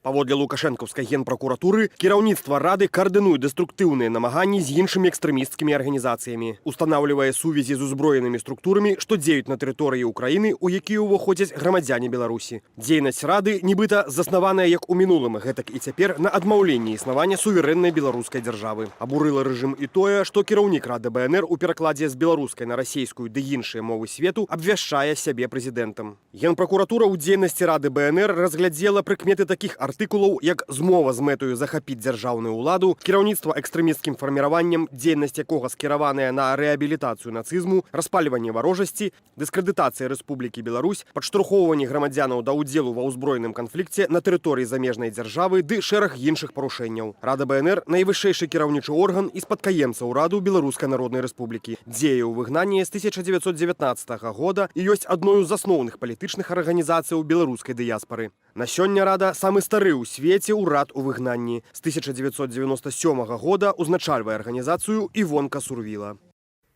Сябра прэзідыуму Рады Беларускай Народнай Рэспублікі Алесь Чаячыц з'явіўся ў нашай студыі. Прывітанне. Вітаю. Алесь, Рада БНР у паведамленні Генпрокуратуры названая, я зацытую, пранацысцкім экстрэмісцкім фармаваннем, дзейнасць якога заснавана як мінімум такі цяпер на адмаўленні існавання суверэннай беларускай дзяржавы. Кіраўнік Рады БНР у перакладзе з беларускай на расійскую іншыя мовы свету абвяшчае сябе прэзідэнтам, піша Генпрокуратура. Што можна адказаць вось на такія перлы? Ну, апошняе сцверджанне правільнае. Сапраўды, на іншыя мовы старшыня Рады БНР перакладаецца як прэзідэнт. Ну, а астатняе, канешне, гэта хлусня і абсурд заведамы, таму што як можа Рада БНР адмаўляць існаванне суверэннай беларускай дзяржавы, калі гэтая самая Рада БНР, уласна кажучы, першая у сучаснай гісторыі абвесціла пра стварэнне суверэннай беларускай дзяржавы ў 18 годзе. Бо гэта некая ўвогуле паралельная рэчаіснасць, якая, канешне, абсалютна, што тут казаць? Трэба нешта ім рабіць. Вось яны хлусяць, фальсіфікуюць і... А што найбольш вас абразіла вось у гэтых заявах Генеральнай прокуратуры Лукашэнкі? Ну, не то, што, як сказаць... Ля абурыла, можа быць. Там, на фоне таго, што іншыя яны рабілі, на фоне іншых злачынстваў, які робяць гэтыя ўлады, гэта, канешне, дробязь. Лішні раз абразіць Раду БНР і назваць яе там неведама чым, гэта не самая горшая рэч, на жаль, якую гэтыя рэжымы, гэтыя чэкісцкія спецслужбы за сваю гісторыю і нават за нядаўні час зрабілі.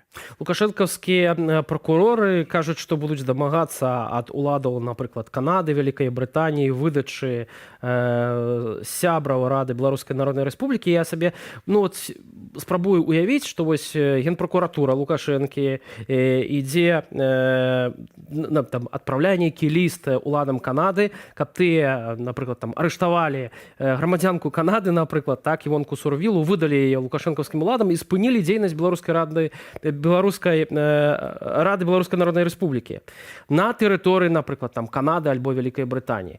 То на што, уласна, спадзяюцца лукашэнкаўцы, калі вось дасылаюць такія запыты?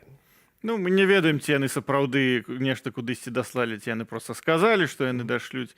Хутчэй за ўсё, гэта проста пустыя словы для ўнутры беларускай аўдыторыі, што вось яны знайшлі новую мішень для свайго, значыць, гневу і для сваіх нейкіх там вось гэтых жалкіх патугаў. Ну, вось і чыста, каб нешта напісаць, нешта напісалі. Вось яшчэ яны будуць спрабаваць патрабаваць ад канадскіх уладаў, каб яны грамадзянку Канады Івонку Сурвілу выдалі ім па нейкім ілжывым абвінавачанням. Ну, смех і грэх. Слухайце, Раду Беларускай Народнай Рэспублікі пераследавалі і камуністы. Калісьці Лаўрэнцій Цанава дапытваў асабіста Ларысу Генію, каб яна аддала архіў БНР. Ну і потым вядома, што сталася з савецкай дзяржавай, з гэтымі ўсімі камуністамі і цанавамі, куды яны паляцелі на сметніцу гісторыі. Ці тое ж чакае, уласна, лёс лукашыстаў, якія цяпер узяліся за Раду БНР? Ну, ведаеце, сапраўды лукашысты не першыя, хто ўзяўся за Раду БНР. Першы савецкі дэкрэт пра Раду БНР быў недзе ў 19 годзе, калі бальшавікі толькі захапілі Менск. У іх быў адно з першых іхных пастанаўленняў было, значыць, беларуская рада помещиков і капіталістаў, там трэба ўсіх арыштаваць і гэтак далей. І гэтая пастанова, яна насамрэч дзейнічае, яна насамрэч нікуды не падзелася. Яна яшчэ нядаўна была даступная на прававым партале лукашэнкаўскай дзяржавы. Насамрэч, што там у нейкіх архівах. Там і тут нічога новага няма. Рада БНР існуе з 1917 году.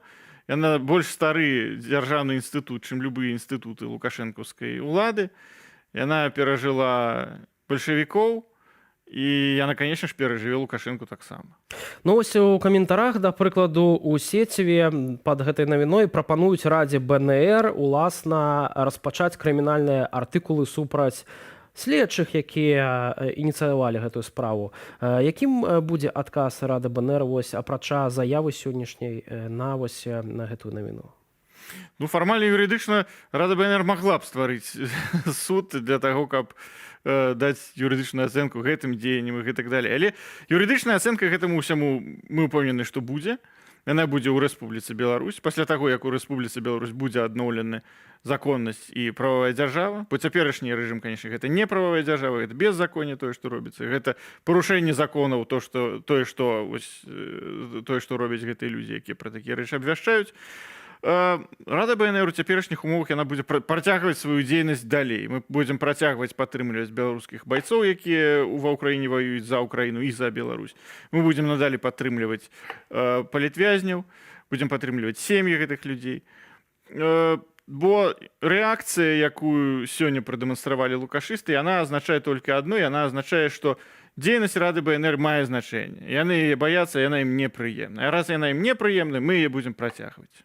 Ці вы чакаеце таксама ад беларускай прапаганды нейкіх новых опусаў з нагоды вось гэтай крымінальнай справы? Бо па сутнасці вось з гэтай заявы Генеральнай пракуратуры вынікае, што частка сябраў Рады БНР прысутнічаюць на тэрыторыі Беларусі нібыта, і вось да іх сілаўкі вось-вось дабяруцца. Ну, сябраў Рады БНР на тэрыторыі Рэспублікі Беларусь няма. Усе ў замежжы знаходзяцца. І да нашых сябраў яны не дабяруцца. Гэта тое, што можна сказаць.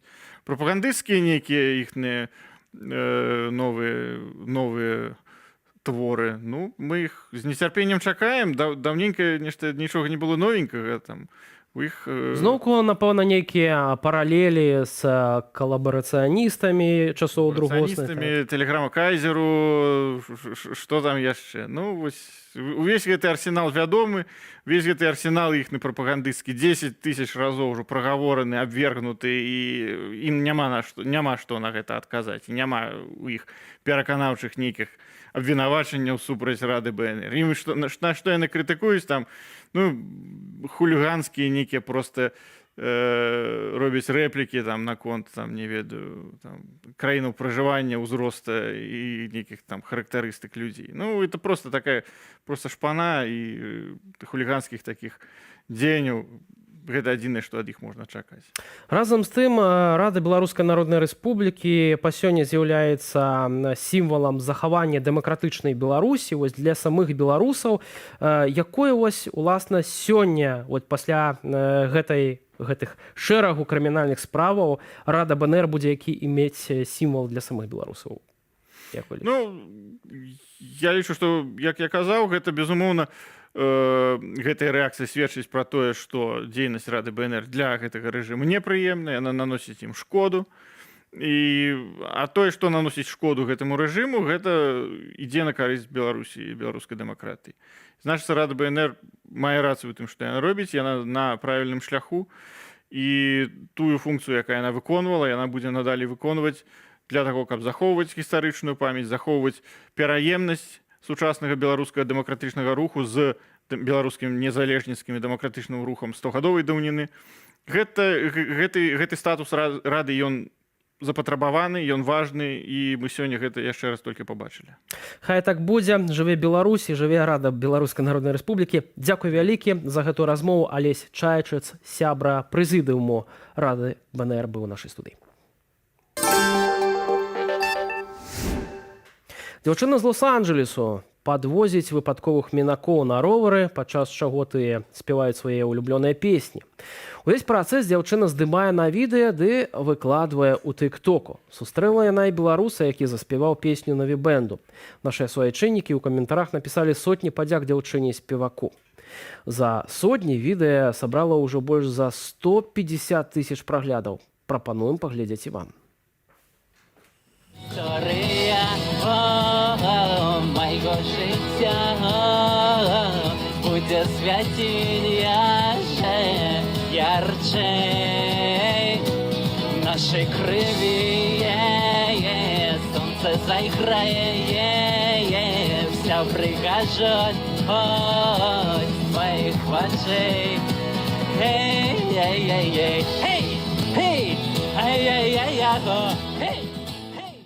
Сябры, яшчэ раз закликаю вас подписываться на телеграм-канал Белсату. Там вы знойдзеце самые актуальныя навіны, цікавую аналітыку, відэа і фотофакты. Подписывайтесь таксама на наши профили в социальных сетках. А ў Ютубе ставьте лайки нашим трансляциям и заглядайте на Белсат Гісторыю, Белсат Музыку, ці на наш канал Белсат Лайв. Чым больш лайкаў под нашими відэа, тым большая колькасць беларусаў побачыць праўдзівую інфармацыю. Менавіта так працуюць алгарытмы Ютуба. А напрыканцы выдання згадаем некаторыя галоўныя тэмы гэтага інфармацыйнага дня. Дзякуючы расследаванню Белсату, імя блогера Максима Кузнецова, вядомага як «Злы дальнабой», з'явілася на чорнай мапе, дзе пазначаныя адрасы даносчыкаў і розных сілавікоў. Ён быў супрацоўнікам кампаніі «Ларис Кор», якая на канфідэнцыйнай аснове за грашовую ўзнагароду дапамагала Міністэрству ўнутраных спраў. Россия за сотни выпустила по Херсонской области больше за 400 снарядов. Под удар трапило транспортовое предприемство. Так само обстрел зазнали Харьковская и больше як 20 поселішчаў Запорожской области. У Рэчыцы пачалі трэці раз судзіць палітзняволеную Паліну Шарэнду Панасюк, гэтым разам нібыта за злоснае непадпарадкаванне адміністрацыі калоніі. На працэсе яна заявіла, што яе збівалі ў калоніі, паседжанне ў рэчыцкім райсудзе працягнецца 9 кастрычніка. Нобелевскі камітэт абвесціў лаўрэатаў у медыцыне і фізіялогіі. Імі сталі Каталін Карыка з Угоршчыны і Дру Уайсман са Злучаных Штатаў. На падставе іхных даследаванняў былі створаныя РНК-вакцыны супраць каранавіруса, што дазволіла ўратаваць мільёны жыццёў. У будынку Віленскай ратушы прайшла цырымонія адкрыцця 2023-2024 акадэмічнага года. Паводле добрай універсітэцкай традыцыі, пасля афіцыйнай часткі цырымоніі адбылося разразанне прывітальнага торта. Гэты жэст сімвалізуе пачатак навучальнага года, багатага новымі ведамі ды выбітнымі дасягненнямі. Это были усе навіны на сёння. У студыі Белсат з вами працаваў Віталь Бабін. Дзякуй вам вялікі за ваши упадабанні, за ваши каментары. Ну і да сустрэчы ў наступных эфірах.